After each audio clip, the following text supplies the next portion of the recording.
Hello everyone, welcome back to the Harshit DSC classes. ఈరోజు మనం ఈ వీడియోలో వచ్చేసి టెట్ ఎగ్జామ్కి సంబంధించి ఆఫ్టర్నూన్ షిఫ్ట్ అండి. ఈరోజు జరిగినటువంటి టెట్ ఎగ్జామ్లో ఆఫ్టర్నూన్ షిఫ్ట్లో వచ్చినటువంటి క్వశ్చన్స్ అయితే మనము ఈ వీడియోలో క్లియర్గా చూద్దాము. తెలుగు, ఇంగ్లీష్కి సంబంధించి, అలాగే సైన్స్, తెలుగులో మనము ఈ వీడియోలో అయితే చూద్దాము.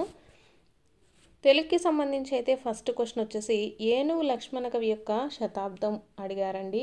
నెక్స్ట్ దివి అంటే పర్యాయ పదాలు, పూడమి అంటే అర్థం అడిగారండి. భూమి, ద్విగు సమాసం గురించి అడిగారు, అంటే సంఖ్య గురించి. సంఖ్య మనకు దేంట్లో అయితే ఉంటుందో అది ద్విగు సమాసం అవుతుంది. నెక్స్ట్ గుణసంధికి సంబంధించి క్వశ్చన్ అయితే ఇచ్చారు. అనునాసికాల గురించి, భూతకాలము, కారు, ప్రకృతి అని అడిగారండి. నెక్స్ట్ అతిశయోక్తి అలంకారానికి సంబంధించి క్వశ్చన్ అయితే ఇవ్వడం జరిగింది. మీకు ఆల్రెడీ నేను ఫస్ట్ నుంచి చెప్తున్నానండి, తెలుగు వచ్చేసి ఎవరైతే కంటెంట్ ప్రిపేర్ అవ్వలేదు అనుకున్న వాళ్ళు వదిలేసేయండి, గ్రామర్ ఒక్కటే చదవండి. గ్రామర్లోనే ఎక్కువగా మార్క్స్ అయితే స్కోర్ చేయొచ్చు. ఫస్ట్ మీరు గ్రామర్ అనేది చదివిన తర్వాత మాత్రమే కంటెంట్ చదవండి. టైం ఉన్న వాళ్ళు కంటెంట్ కూడా చూసుకోండి, టైం లేదనుకునే వాళ్ళు గ్రామర్ మాత్రమే చూసుకోండి. గ్రామర్కి సంబంధించి మనకు ఎక్కువ క్వశ్చన్స్ అడుగుతారండి. నెక్స్ట్ సప్తమి విభక్తి గురించి అడిగారండి. విభక్తులు వచ్చేసి మనకు కంపల్సరీ నేర్చుకొని వెళ్ళండి. ప్రతి ఒక్క క్వశ్చన్ అయితే మనకు విభక్తికి సంబంధించి ఉంటుందండి. నెక్స్ట్ మన ఊరి ఎద్దు మీ ఊరికి రాదు, మీ ఊరి ఎద్దు మా ఊరికి రాదు అనేది సామెత అనేసి ఇచ్చారంట. సో ఇది వచ్చేసి దీనికి చెట్టు అండి ఆన్సరు. సో నదిలో లఘువులు గురువులు గుర్తించండి అనేసి ఇచ్చారండి. నది అంటే మనకేమవుతుందండి, రెండు లఘువులే అవుతుంది. సో గురువు లఘువులు అంటే ఘన విభజన, ఘనములను కనుక్కో, లఘువులు కానీ గురువులను కానీ గుర్తించండి అని కంపల్సరీ ఇస్తారండి. మనకు మార్నింగ్ సెక్షన్లో వచ్చేసి చిల్లర అనేదాన్ని, దానికి వచ్చేసి మనకు గురువులను గుర్తించండి అనేసి ఇచ్చారండి. నెక్స్ట్ చూసుకుంటే స్వల్ప విరామ చిహ్నం గురించి ఇచ్చారండి. స్వల్ప విరామ చిహ్నం ఏంటి, కామ అనమాట. సో మీకు వచ్చేసి కామ అండి, ఇది క్వశ్చన్ మార్క్ అయితే కాదు, కామ. సో కామ గురించి అయితే ఇవ్వడం జరిగిందంట. సో ఉదయం షిఫ్ట్లో వచ్చేసి వాక్యాంత బిందువు ఇచ్చారండి. కాబట్టి మనకు వాక్యాంశ బిందువు కానీ ఉద్దారణ చిహ్నాలు ఇవన్నీ ఉన్నాయి. ఉద్దారణ చిహ్నాలు అంటే ఇన్విటెడ్ కామాస్ అండి.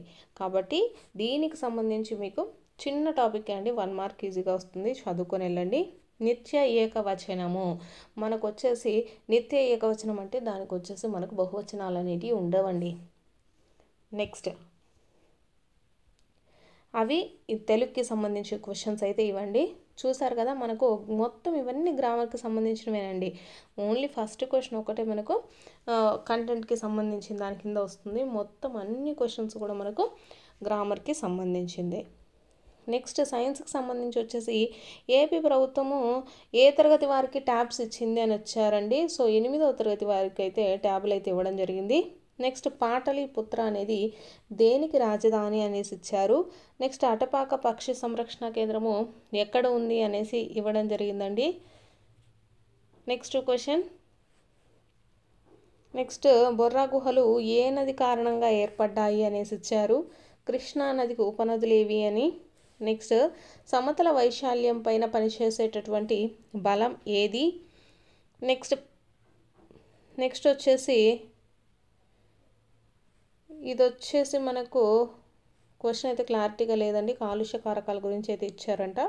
నెక్స్ట్ మరుగునీటి శుద్ధి దశలను గురించి ఇవ్వడం అయితే జరిగింది. నెక్స్ట్ కుండల తయారీ బోధనా పద్ధతి ఎక్కువ ఏ బోధనా పద్ధతి ప్రభావం చూపుతుంది అనేసి ఇచ్చారు.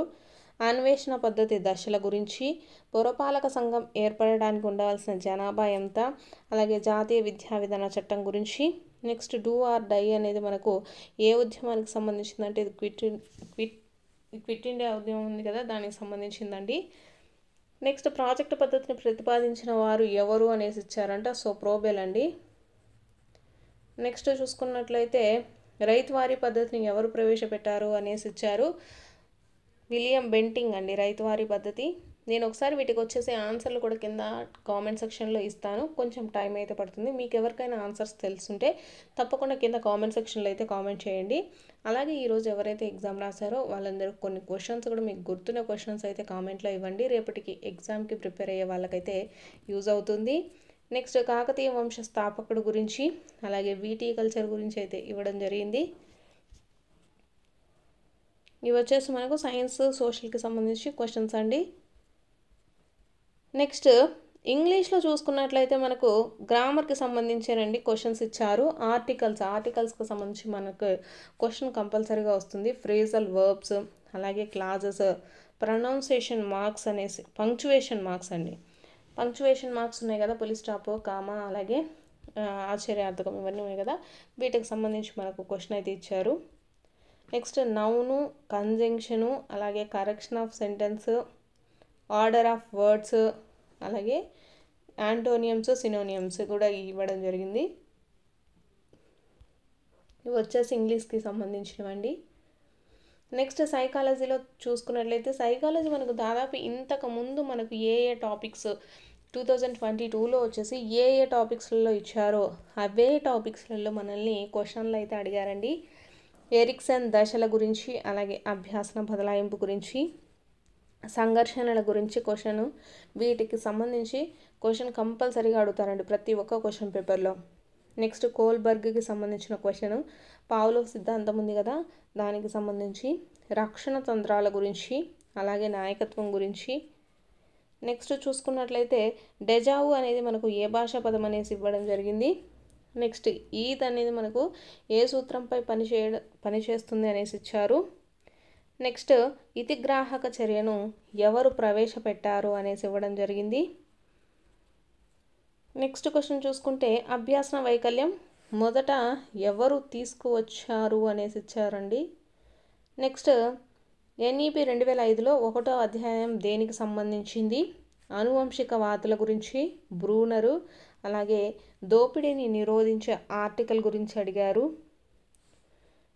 బాల్యదశ అనేది ఏంటి అనేసి అడిగారు. నెక్స్ట్ వచ్చేసి ఆర్ట్ ఆఫ్ థాట్స్ గ్రంథ రచయిత ఎవరు అనేసి ఇవ్వడం జరిగిందండి. ఇవి సైకాలజీకి సంబంధించి. సో క్వశ్చన్ పేపర్ వచ్చేసి మనకు మార్నింగ్ అనేది ఈజీగానే వచ్చిందని చెప్తున్నారు, ఈవినింగ్ అనేది కొంచెం టఫ్గా ఉంది అనేసి అయితే అందరూ చెప్తున్నారు. సో కాబట్టి ప్రతి ఒక్కరికి కూడా మీరు ఇప్పటి వరకు ఏవైతే ప్రిపేర్ అయ్యి ఉంటారో అవన్నీ రివిజన్ అయితే చేసుకోండి, మర్చిపోయి ఉంటారు కదా. సో మీరు ఇంకా చదవలేదు అని కొత్త చదువుతూ ఉండడం వల్ల మీరు ఇంతకుముందు నేర్చుకునే కూడా మర్చిపోతారు. సో ప్రతి ఒక్కరు కూడా తగినంత టైంలో మీరు వచ్చేసి రివిజన్ అయితే చేసుకోండి. అలాగే ఇవి వచ్చేసి మనకు సైకాలజీలో ఎక్కువగా ఈ టాపిక్స్ నుంచే వస్తాయండి. ఆ టాపిక్స్ కేవలం అవి మాత్రమే చూసుకొని వెళ్ళండి. టైం తక్కువగా ఉంది కాబట్టి, టైం ఉన్న వాళ్ళైతే ప్రతి ఒక్కటి కూడా చూసుకోండి. సో ఇవి వచ్చేసి మనకు మధ్యాహ్నం షిఫ్ట్లో జరిగినటువంటి క్వశ్చన్స్ అండి. మ్యాథ్స్ కూడా కొన్ని బిట్స్ వచ్చేసి బేసిక్గా ఇవ్వడం జరిగింది, కొన్ని బిట్స్ కొంచెం టైం టేకెన్ అనేసి మాత్రం చెప్తున్నారు. సో ప్రతి ఒక్కరు కూడా మీకు ఇచ్చిన టైంలో మీ క్వశ్చన్స్ని 1కి 2 సార్లు చూసి ఆన్సర్ అయితే పెట్టండి. సో మీరు కనుక మధ్యాహ్నం ఎగ్జామ్ రాసుంటే మీకు గుర్తున్న క్వశ్చన్స్ అయితే కామెంట్లో చేయండి. మీలాగా మరికొంతమందికి యూజ్ అవుతాయండి.